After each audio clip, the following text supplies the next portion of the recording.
कुल्लु माफ़ी कुतुबिल मंजिलति फ़हुवा फ़िल कुरान व कुल्लु मा फ़िल कुरानी फ़हुवा फ़िल फ़ातिहति व कुल्लु फ़िल फ़ातिहति फ़हुवा फ़िल बिस्मिल्लाहि व कुल्लु मा फ़िल बिस्मिल्लाहि फ़हुवा फ़िल बिस्मिल्लाहिल बा। अल्लाह के नबी सल्लल्लाहु अलैहि वसल्लम ने फरमाया कि बिस्मिल्लाहिर्रहमानिर्रहीम की फजीलत इतनी बड़ी है कि पूरी कुरान पूरी शरीयत की किताबें अगर पढ़ी जाए तो फिर कुरान ढूंढो। अगर कुरान को पढ़ना चाहो तो सूरह फातिहा में देखो, अगर सूरह फातिहा को समझना चाहते हो तो बिस्मिल्लाह को देखो, अगर बिस्मिल्लाह को समझना चाहते हो तो बिस्मिल्लाह की बा पे नजर करो। यानी कि पूरी दुनिया इस छोटे से बा में सिमटी हुई है। तो समझना होगा। ये बा हम कैसे समझ पाएंगे? इस बा तक पहुंचने के लिए हमें निकलना होगा।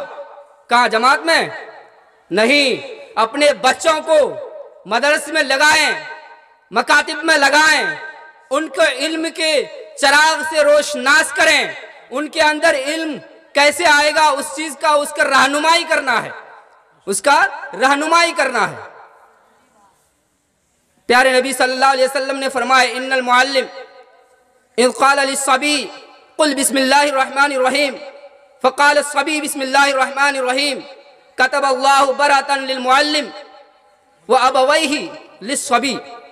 अल्लाह के नबी सल्लल्लाहु अलैहि वसल्लम फरमाते हैं कि जब कोई उस्ताद अपने छोटे से बच्चे को कहता है बेटा पढ़ बिस्मिल्लाहिर्रहमानिर्रहीम, और जब बच्चा उस लड़खड़ाती ज़बान से बिस्मिल्लाहिर्रहमानिर्रहीम पढ़ता है तो फरमाते हैं कि अल्लाह तबारक व तआला की रहमत जोश में आती है और अपने उस्ताद के लिए, उनके वालिदैन के लिए और बच्चे के लिए जहन्नम के आग से बरअत फरमा देते हैं, छुटकारा फरमा देते हैं। कितनी बड़ी फजीलत है, कितनी बड़ी फजीलत है मेरे भाइयों, बहुत बड़ी फजीलत है। बाज़ उलमा ने लिखा है बिस्मिल्लाहिर्रहमानिर्रहीम तज़म्मनतु जमीअ शरीअ लिअन्नहा तदुल्लु अला ज़ाति व सिफ़ात। मेरे मोहतरम दोस्तों, अल्लाह के नबी सल्लल्लाहु अलैहि वसल्लम ने बिस्मिल्लाह की तारीफ बहुत सारी तरीक़े से हमें बताए कि बिस्मिल्लाह क्या चीज़ है, बिस्मिल्लाह की हर चीज़ की दलील से बताए, और फिर हदीस बताया कुल्लु अम्रिन ज़ी बालिन लम युब्दा बिस्मिल्लाह फहुवा अख्ता, कि हर वो अज़ीमुश्शान काम, हर वो बड़ा काम जो बगैर बिस्मिल्लाह किया जाता, वो शुरू किया जाता है, वो काम अधूरा रहता है, वो काम नाक़िस रहता है, वो काम पूरा नहीं होता। मेरे अजीज साथियों, मैं आपको बताऊं कि एक बड़े वली कामिल गुजरे हैं, बशर हाफी के नाम से आप सुने होंगे। मेरे मोहतरम दोस्तों और अजीज साथियों, बशर हाफी का मुताला किया जाए तो बशर हाफी के बारे में पता चलेगा कि ये बशर हाफी कौन थे। ये बशर हाफी बहुत बड़े शराबी थे, बहुत बड़े जुआरी थे। मेरे मोहतरम दोस्तों और अजीज साथियों, बशर हाफी हमेशा शराब खाने में पड़ा रहता था। एक बार का वाकया है कि बशर हाफी मैं खाना जा रहे थे, जाते जाते रास्ते में एक कागज का टुकड़ा मिट्टी से आलूद मिला। उसने कागज के टुकड़े में बिस्मिल्लाहिर्रहमानिर्रहीम लिखा हुआ देखा। क्या देखा? बिस्मिल्लाहिर्रहमानिर्रहीम लिखा हुआ देखा। उन्हें कागज के टुकड़े को उठाया और जब देखा कि बिस्मिल्लाहिर्रहमानिर्रहीम है, वो शराबी, वो कबाबी, वो जुआरी कागज को उठाता है, साफ करता है, माथे से लगाता है, होंठों से बोसा देता है और फिर रब की तरफ आहें भरता है और आसमान की तरफ आंखें उठाते हैं और फरमाते हैं या अल्लाह ये तो इसमें मुबारक तेरा है, या अल्लाह तेरे जाह जलाल की कसम, मैं ये देख के कैसे बर्दाश्त कर सकता हूँ कि तेरा नाम लिखा हुआ जमीन पर हो और कोई पैरों से कुचल कर इसे चला जाए। ऐ मेरे रब, मैं तेरे ही खौफ से इसको अलग जगह पे रख देता हूँ। मेरे दोस्त को उसको समझ में कुछ नहीं आया, लेकिन साफ किया बिस्मिल्लाहिर्रहमानिर्रहीम लिखने की वजह से, अल्लाह का नाम लिखने की वजह से उसको साफ करके उन्होंने बुलंद मकाम पे रख दिया। उधर वो मैखाना में गया और मैखाने में जाम लेकर बिल्कुल बेहोश हो गए, पड़े रहे। उधर से उमरा फरगानिया को, हजरत बसरिया को इल्हाम होता है कि बशर हाफी को ये खबर दे दो कि वो वली कामिल हो गया, कि वो वली कामिल हो गया। एक शराबी, एक जुआरी जब अल्लाह के नाम को इज्जत से उठाता है, अल्लाह के नाम को इज्जत से बुलंद मकाम पे रखता है, तो अल्लाह तबारक व तआला उसको आन के आन में वली कामिल बना देता है। मेरे मोहतरम दोस्तों, हमारे पास तो पूरे का पूरा कुरान है, हमारे पास तो पूरे के पूरे 30 पारे हैं, हमारे पास तो सुनन है, इब्न माजा है, बुखारी शरीफ है, मिशकात शरीफ है, मुअत्ता इब्न मालिक है, इमाम मुहम्मद इब्न हंबल है। लेकिन अगर हम इन चीज़ों की हिफाजत करेंगे तो अल्लाह हमारे दर्जा को कितना बुलंद फरमाएगा, कितना बुलंद फरमाएगा। बशर हाफी को हाफी क्यों कहते हैं? बशर हाफी को हाफी क्यों कहते हैं? इसलिए कि एक बार वो कहीं से गुजर रहा था, किसी मौलवी को ऐसी तरह कहीं बैठे बयान करते हुए सुना कि वल अर्ज़ा फरशनहा, अल्लाह ने फरमाया ज़मीन को वल अर्ज़ा फरशनहा, कि ये जो ज़मीन है अल्लाह तबारक व तआला फरमाया ये मेरा फर्श है, बिछोना है। तो उन्होंने ये सुनकर उसकी ताज़ीम की और चप्पल पहनना छोड़ दिया, चप्पल पहनना छोड़ दिया कि अल्लाह तबारक व तआला ने फर्श कहा है, इसे मैं चप्पल से कैसे रोन दूँ। इस वजह से अल्लाह ने उसको क्या नेमत दी पता है आप लोगों को? अल्लाह ने उसको नेमत अता फरमाई कि जब वो जिस रास्ते से गुजरता था, ज़मीन में कहीं भी चलता था, कोई गंदगी पड़ी हुई हो, बहुत ही ज़्यादा बदबूदार हो क्यों ना हो, अल्लाह हुक्म फरमाते हैं ज़मीन तू इसको निगल जा क्योंकि मेरा बशर हाफी आ रहा है। क्या कह रहा था? अरे ज़मीन तू इसको निगल जा क्योंकि मेरा बशर हाफी आ रहा है। क्यों कहा था? ये बिस्मिल्लाह की बरकत थी मेरे दोस्तों, ये बिस्मिल्लाह की बरकत थी। बिस्मिल्लाहिर्रहमानिर्रहीम से 4 चश्मे जारी हुए हैं। मेरे पास कहने को है लेकिन वक्त नहीं, मैं डर डर के बोल रहा हूँ। आप लोग सुनना चाहते हैं? 10-15 मिनट और झेल लेंगे? मैं डर डर के बोल रहा हूँ, सच बताऊँ तो मैं डर डर के बोल रहा हूँ कि कहीं ये ना हो जाए कि यार क्या कर रहा है। मैं डर डर के बोल रहा हूँ। तो आप लोग अगर मेरे साथ दे रहे हैं तो मैं आगे बोलूँ। मुझे बोलना ज़्यादा नहीं आता है, जैसे होता है टूटा फूटा आप लोगों से गुफ्तगू करना चाहता हूँ, ठीक है? तो बिस्मिल्लाहिर्रहमानिर्रहीम के बारे में फरमाया कि अल्लाह के नबी सल्लल्लाहु अलैहि वसल्लम जब शब मेराज में गए थे ना, शब मेराज में गए थे, अल्लाह के नबी सल्लल्लाहु अलैहि वसल्लम शब मेराज में गए तो वहाँ देखा कि चश्मा जारी है, 4 चश्मे बह रहे हैं। तो हज़रत ने हमारे आका प्यारे नबी लाडले हबीब आका मदनी ताजदार मदीना अहमद मुस्तफ़ा मोहम्मद मुस्तफ़ा रसूल अकरम सल्लल्लाहु अलैहि वसल्लम ने हज़रत जिब्रील अलैहिस्सलाम से पूछा कि ये नहर कहाँ से आ रही है और कहाँ जा रही है? ये नहर ऐना तज़हब, कहाँ से आ रही है और कहाँ जा रही है? इलाही, और कहाँ जा रही है? तो हज़रत जिब्रील ने फरमाया कि मुझे तो इसका मालूम नहीं, आप चलिए वहाँ तक छोड़ देता हूँ जहाँ से आ रहे हैं, जहाँ से आ रहे हैं वहाँ तक छोड़ देता हूँ। मैं जोशिला नहीं हूँ, मैं जोशिला तकरीर नहीं कर पा रहा हूँ, बात ही कर रहा हूँ आप लोगों से।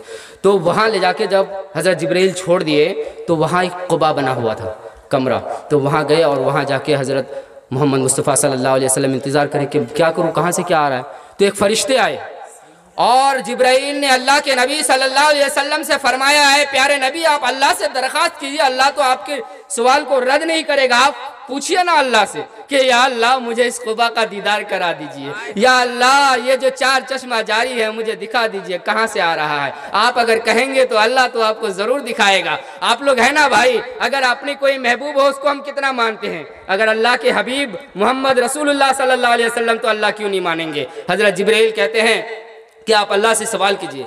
मोहम्मद रसूलुल्लाह सल्लल्लाहु अलैहि वसल्लम ने अल्लाह से फरियाद की, दुआ मांगी, या अल्लाह मुझे इसका कम से कम दिखा दीजिए कहाँ से क्या हिसाब किताब है।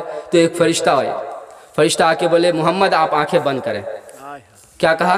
मोहम्मद आप आंखें बंद करें। प्यारे लाडले हबीब आंखें बंद कर लिए और जब आंखें बंद फरमा ली तो फ़रिश्ते उठा के वहाँ बोले आप आंखें खोल लें। जब आंखें खोली तो क़ुबा के दरवाजे पर थे। कहाँ थे? क़ुबा के दरवाजे पर थे। तो कहा यार इसके अंदर तो ताला लगा हुआ है, अब मैं क्या करूं?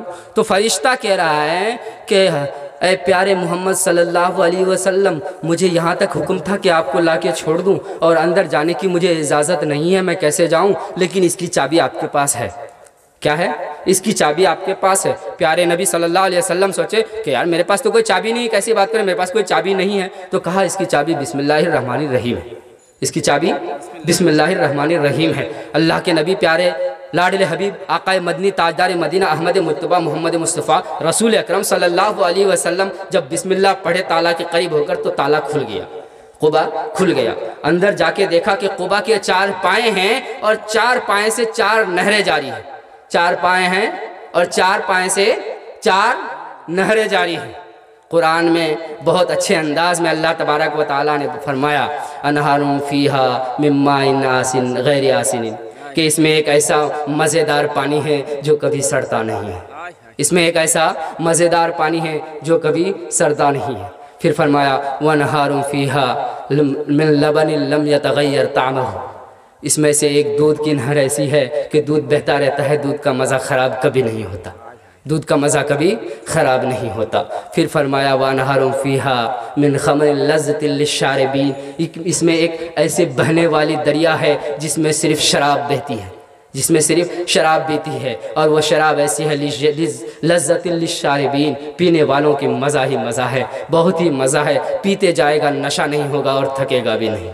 फिर उसके आगे पता चला कि और क्या है, तो फरमाया चौथे में लिखा है कि वह अनहार मिन असलिल मुसफ़्फ़ा, कि इसमें एक ऐसी शहद है जो बहुत ही मज़ा देता है, ऐसा शहद है जो बहुत ही मज़ा देता है, इसको खा के इसको पी के कभी बंदा थकता नहीं, छकता नहीं। मेरे मोहतरम दोस्तों, ये चार वो मीम बिस्मिल्लाह मीम के गोल दायरे से एक नहर थी जिसमें पानी बह रहा था, जिसमें साफो शफ़ाफ पानी बह रहा था। दूसरा अर रहमान के मीम के गोल दायरे से था जिसमें से दूध बह रहा था। मेरे मोहतरम दोस्तों, उसमें से तीसरा अर रहमानिर रहीम, और अल्लाह के गोल दायरे में से जिसमें से शराब, और रहीम की मीम के गोल दायरे से जिसमें से शहद, यानी शहद की नहर, दूध की नहर, पानी की नहर और शराब की नहर बहती है। अल्लाह के नबी सल्लल्लाहु अलैहि वसल्लम जब फरिश्ते से दरियाफ्त किया, फरिश्ते ने अल्लाह के नबी सल्लल्लाहु अलैहि वसल्लम को ताला खोलने का तरीका, ताला खोलने की कुंजी बिस्मिल्लाहिर्रहमानिर्रहीम बताए, और प्यारे लाडले हबीब आकाए मदीना जब बिस्मिल्लाह पढ़कर ताले के करीब हुए तो ताला खुल गया। जब बिस्मिल्लाह पढ़कर अल्लाह के नबी सल्लल्लाहु अलैहि वसल्लम अंदर दाखिल हुए तो चार नहरें बहती हुई नजर आई, जो चार नहरें बिस्मिल्लाहिर्रहमानिर्रहीम से बह रही थी, जो बिस्मिल्लाहिर्रहमानिर्रहीम से बह रही थी। मेरे मोहतरम दोस्तों, बिस्मिल्लाह की बरकत इतनी बेपाया है जो हम गिन नहीं सकते। बिस्मिल्लाह की बरकत फरमाते हैं कि कोई अगर सूरह फातिहा के साथ 11 मरतबा बिस्मिल्लाह पढ़ ले वजीफा के तौर पर, तो फरमाते हैं कि अल्लाह के नबी फरमाते हैं कि वह जन्नत का जामिन है, जन्नत का जामिन है। अगर बिस्मिल्लाह से अमल किया जाए, कैसर रूम के बारे में सुना होगा आप लोग? कैसर रूम नहीं सुने होंगे? रूम के बादशाह थे कैसर रूम। तो बादशाह के सर में बहुत ज़्यादा सर दर्द होता था। हमारे यहाँ अगर प्रधान साहब को, मुखिया को दर्द हो जाता है तो कितनी परेशानी होती है, पूरा गांव हंगामा हड़कंप मच जाता है। अरे भाई प्रधान साहब की तबीयत खराब है, चलो देखने जाते हैं ना इयादत करने के लिए। तो कैसर रूम के सर में दर्द था और डॉक्टरों को, हकीमों को बहुत दिखाया, बहुत जगह दिखाया, कहीं से दर्द सर का ख़त्म ही नहीं हो रहा था, सर का दर्द कहीं से ख़त्म ही नहीं हो रहा था। वो परेशान होकर हज़रत उमर रज़ियल्लाहु ताला अन्हु को चिट्ठी लिखी कि मेरा सर में दर्द है और कैसे ख़त्म होगा, ऐ अमीरुल मोमिनीन खलीफतुल मुस्लिमीन, मेरे सर का दर्द कैसे ख़त्म होगा। हज़रत उमर रज़ियल्लाहु ताला अन्हु ने क्या काम किया, एक कागज़ का टुकड़ा लिया और इसमें बिस्मिल्लाह लिखा, और वो कागज़ का टुकड़ा टोपी के अंदर डालकर सी दिया और टोपी भेज दी, और फरमाया कि बोलो उसको कि ये टोपी ओढ़ा करे, ये टोपी ओढ़ा करे। जब कैसर रूम टोपी को ओढ़ा करते थे तो उसके सर में दर्द नहीं होता, उसके सर में दर्द नहीं होता, और जब टोपी को उतार देता तो सर में दर्द शुरू हो जाता। तो परेशान हो गया कैसर रूम की ये क्या चक्कर है। तो मुलाजिमों को हुक्म दिया कि कुछ देखो ऐसी क्या बात है, जब ये टोपी लगाता हूँ तो सर में दर्द नहीं होता और जब टोपी उतार देता हूँ तो दर्द ही दर्द होता है। तो उन्होंने टोपी को खोल के देखी तो उसमें बिस्मिल्लाहिर्रहमानिर्रहीम का टुकड़ा मिला। ये थी बिस्मिल्लाह की बरकत। अगर आप लोगों को भी कोई परेशानी है, इंशाअल्लाह नेक दिल से, अच्छे इरादे से और नेक अमाल को याद कर कर अल्लाह का नाम लेके बिस्मिल्लाह पढ़ के पानी में दम करके पीजिए, इंशाअल्लाह शिफा होगा, इंशाअल्लाह शिफा होगा अगर यकीन के साथ करेंगे। मेरे मोहतरम दोस्तों, अजीज साथियों, बिस्मिल्लाह कोई छोटी चीज़ नहीं है। बिस्मिल्लाहिर्रहमानिर्रहीम में एक ही लाइन में इतनी देर से बोल रहा हूँ ना, मुझे अगर आप दे देते तो मैं 3 घंटा इसमें ही बोलूँगा। अभी आपको बताते हैं कि हज़रत ईसा अलैहिस्सलाम एक बार कब्रिस्तान के पास से गुजर रहे थे, एक बार कब्रिस्तान के पास से हज़रत ईसा अलैहिस्सलाम गुजर रहे थे। एक कब्र में मुर्दा था, उसको अजाब हो रहा था, शदीद अजाब की आवाज़ें आ रही थी। हज़रत ईसा अलैहिस्सलाम आवाज़ सुन पा रहे थे, महसूस कर रहे थे। हज़रत ईसा अलैहिस्सलाम अपने रास्ते से चले गए। जब कुछ दिनों बाद, ज़माने के बाद वापस आए तो देखा कि उस कब्र से अजाब को हटा लिया गया, उस कब्र के अजाब को कब्र से हटा लिया गया। तो हज़रत ईसा अलैहिस्सलाम दुआ व मुनाजात की और अल्लाह तबारक व तआला से फरमाया, ऐ मेरे रब, ऐ मेरे परवरदिगार, आखिर ऐसी क्या बात है, जब मैं उधर से गुजर रहा था उस कब्र से शदीद आवाज़ें आ रही थी, अजाब की आवाज़ें आ रही थी, ऐसा क्या मरहला है, ऐसा क्या मसला है कि अब उस कब्र से कोई आवाज़ नहीं आ रही है, अब उस कब्र से कोई आवाज़ नहीं आ रही है। हज़रत जिब्राईल अलैहिस्सलाम के ज़रिए से हज़रत ईसा अलैहिस्सलाम को अल्लाह तबारक व तआला ने खबर भेजी कि ऐ ईसा, ऐ यीशु मसीह, तुझे पता है उसका कब्र का अजाब क्यों हटा? क्योंकि जब वो मर गया था अपनी बीवी को हामला छोड़ के गया था, और जब उसकी बीवी ने बच्चा पैदा किया तो बच्चे को पाल पूछ के मदरसे में दाखिल किया, और वो छोटा सा नन्हा सा बच्चा जब बिस्मिल्लाहिर्रहमानिर्रहीम लड़खड़ाती जबान से बोल रहा है, मेरा इसमें मुबारक इतनी छोटी सी नाजुक सी जबान से ले रहा है, इस सर जमीन पे उसका बेटा मुझे पुकार रहा है, तो फिर मैं उसके बाप को जमीन के अंदर कैसे अजाब दूं। मेरी रहमत जोश में आई और फरमाया कि जा, तुझे आजाद किया तेरे बेटे की बिस्मिल्लाह पढ़ने की बदौलत। ये है बिस्मिल्लाह। मेरे बाप ने मुझे भी डॉक्टर बनाया है। अगर मैं बिस्मिल्लाह नहीं जानता और डॉक्टर की सारी किताबें पढ़ लेता तो क्या मेरे बाप के कब्र पर जाकर मैं बिकसुल कैप्सूल पढ़ता, अल्फाडेस पढ़ता, इंजेक्शन का नाम लेता? क्या अल्लाह बख्शता? नहीं। आप डॉक्टर बनाइए, इंजीनियर बनाइए, मुफस्सिर मुहद्दिस सब कुछ बनाइए, लेकिन कुरान जरूरी, कुरान जरूरी, दीन तालीम जरूरी। इतना जरूर पढ़ाइए कि बच्चों को नमाज पढ़ना आ जाए, कुरान पढ़ना आ जाए। कल अगर हम कुछ हो जाए, हम रुखसत हो जाए, तो मोहताज ना हो कि किसी ठग्गू मौलवी को लाए कि मेरे घर पे कुरान पढ़ दो और वो आके गाना गा के चला जाए, कुछ भी फायदा नहीं। तो अपने घर में ऐसा पैदा कीजिए कि वो खुद पढ़े। और ये कब होगा? जब उसके अंदर हम हौसला डालेंगे, जब हम पढ़ाएंगे। हमारा बच्चा तो पेट में ही होता है, हमारा इरादा होता है ख्याल ख्वाब। अब मेरा बेटा तो होगा ही, तो उसको मैं इंग्लिश मीडियम में पढ़ाऊँगा, वहाँ 7,000 रुपये फीस है, किसी तरह जुगाड़ कर लूँगा, और उसके बाद वहाँ से निकाल के अच्छा यूनिवर्सिटी है कनाडा में है, वहाँ भेजूँगा। मेरा बेटा ना बहुत अच्छा पढ़ के डॉक्टर लिखा है। ये हमारे खाम ख्याल है, और हो जाता है फुस, कुछ भी ना इधर के ना उधर के। अरे फ्री में कुरान पढ़ाया जा रहा है मदारिस में, मसाजिद में, हमें वो तौफीक नहीं होती, हमें वो तौफीक नहीं होती। कीमती चीज़ मिल रही है, हमें तौफीक नहीं होती, और हम पैसे खर्च करके D for dog P for pig पढ़ाने भेजते। खूब पढ़ाइए, बेशक पढ़ाइए, ज़रूरत है। English is important, English is compulsory is life in the world. पूरी दुनिया में इंग्लिश की ज़रूरत है, इंग्लिश के बिना नहीं चल सकते। आज के दौर में, आज के दौर में इंग्लिश के बिना नहीं चल सकते। लेकिन कुरान और हदीस की भी तालीम ज़रूरी है। पहले कुरान है, पहले कलिमा है, पहले ईमान है, फिर उसके बाद सारी दुनिया है, फिर उसके बाद सारी दुनिया है। अभी एक मलून की बात हो रही थी, सभी कह रहे थे मैं नहीं चाहता हूँ कि मैं भी उसकी बात करूँ, लेकिन मैं कह रहा हूँ कि एक मलून की बात हो रही थी, सबने गालियाँ दी। शायद अगर वो अच्छी तरह से ईमान को समझ पाता, अच्छी तरह से कुरान को पढ़ पाता, अच्छी तरह से कुरान को समझ पाता, ईमान की तारीफ को जानता, तो वो कभी भी मलूनी हरकत नहीं करता, कभी भी वो हट नहीं सकता। ईमान क्या कहता है कि हमारे तन से गर्दन जुदा कर दी जाए, फिर भी कहा जाए कि तुम कलिमा तैयबा को भूल जाओ, तो इंशाअल्लाह नहीं भूलेंगे। हमारे भाई कारी फिरदौस अंजुम साहब अभी क्या पढ़ रहे थे? क्या आयतों को मिटाना मुश्किल ही नहीं, नामुमकिन है। मेरे दोस्तों, अल्लाह तबारक व तआला ने जो लिख दिया, जो कुरान भेज दिया, उसको कोई मिटा नहीं सकता, उसको कोई रद्दो बदल नहीं कर सकता। उसको कोई, ये बाइबल नहीं है कि कोई पादरी कुछ लिख देगा, ये कोई तकरीर की किताब नहीं है जो कोई कटमुल्ला लिख देगा उसको उल्टा सीधा करके रिश्वत खाकर। ये तो अल्लाह का कलाम है, अल्लाह ने लिखा है, अर्शे मुअल्ला से आया है, ये लूहे कलम से लिखा गया है। इसको कौन रखता है ताकत मिटाने की? अरे तेरी क्या औकात, मलून कहीं के बदजात।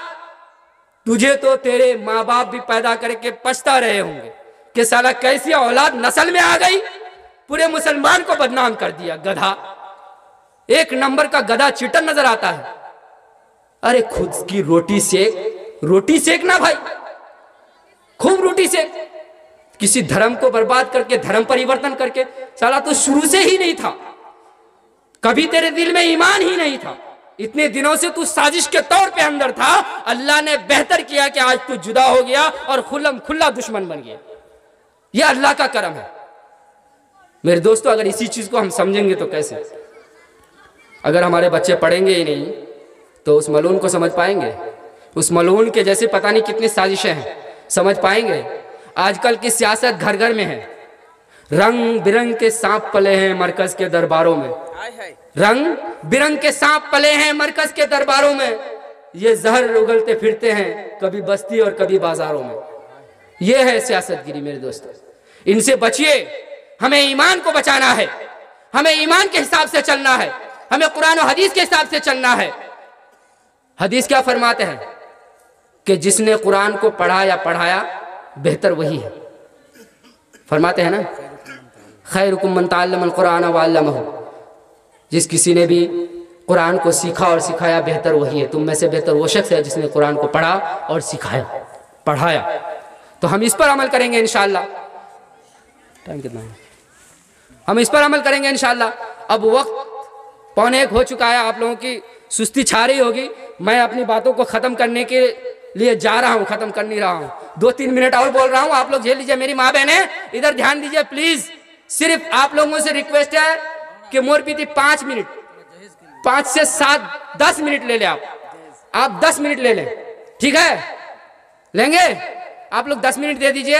अगर 11 मिनट हुए, 12-15 हो जाए तो मुझे माफ़ करना, वैसे 10 मिनट में मांग रहा हूँ, ठीक है?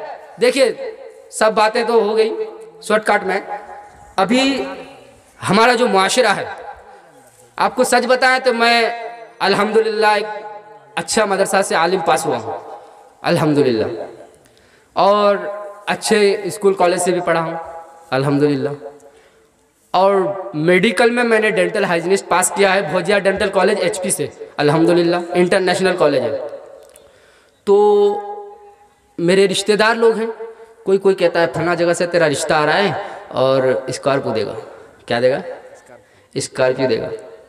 कई जगह से रिश्ता आ रहा है कि आप कौन सी लेंगे, क्या लेंगे, अपाची लेंगे या 4 व्हीलर, ये ऐसे ऐसे सवाल आ रहे हैं। मैं आपको कहीं समझाने के लिए जा रहा हूँ, मैं बोल रहा हूँ मेरी जगह में कोई और भी हो सकता है।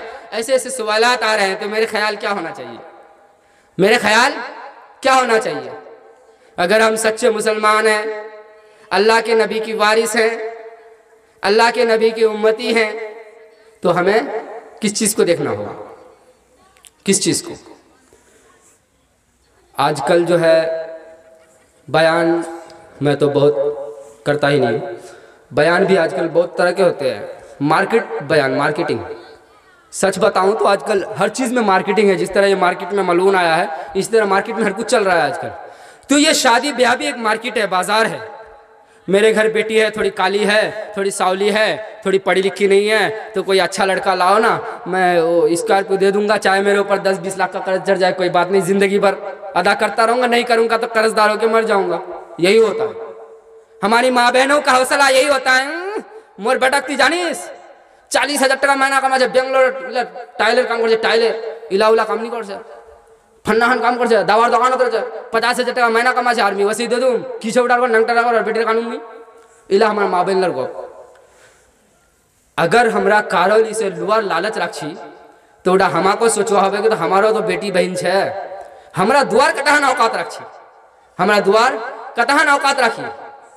अल्लाह नबी की फरमाया अल्लाह नबी जहेज लो बताया कि आज हमरा जहेजर तना, मैं आम बात कर तुम्हारे साथ, आज हमरा जहेजर तना जला आम होचे पड्डे इला होचे हर दिन वहीला गप होचे। अभी हमार बस्तीत कैटा शादी होल, आप लड़काटा गाड़ी किनवाले, गाड़ी किने ले कि बोले होंडा लिबो ना कि कछा उला लिबे बोले।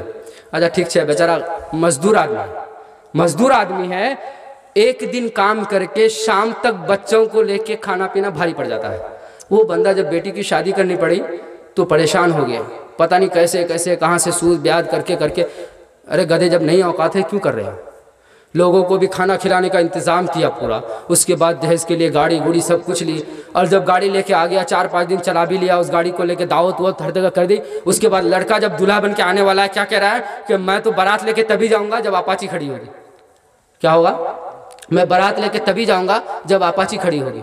अब बताइए कि उस लड़की का बाप जिसको 20 साल तक अपने खून को पसीना करके पाला पूसा, वो माँ जिसने अपनी सारी अरमानों को कुर्बान करके बेटी को पाला पूसा, उसका दोपट्टा खरीदा, आज उसी अनमोल तोहफा एक पैदा की हुई छोटी सी कली से फूल बनाकर उसका बड़े बाजार में शॉपिंग मॉल की तरह दाम लगाया जाता है। ये दाम लगाया जाता है, इतने ये दोगे तो तुम्हारे घर रिश्ता होगा, इतने ये दोगे तो तुम्हारे घर रिश्ता होगा। और लड़की वालों में भी ये चीज़ खूबी है, लड़का क्या करता है, इतना नहीं कमाता है, नहीं दूंगा, इस तरह से करके क्या होता है, दोनों तरफ की नुकसानी है, दोनों तरफ का नुकसान है। नुकसान क्या है, हम इस अटल में है एक अच्छा रिश्ता आएगा, 10 साल तक आया नहीं, बेटी बुढ़ी हो गई, अब कोई पसंद करता नहीं, कोई ले जाता नहीं, और मुसीबत। और लड़का क्या कहता है, कोई अच्छा सा कहीं से देगा तब करूंगा, उधर ब्याह होता नहीं, जल्दी से शादी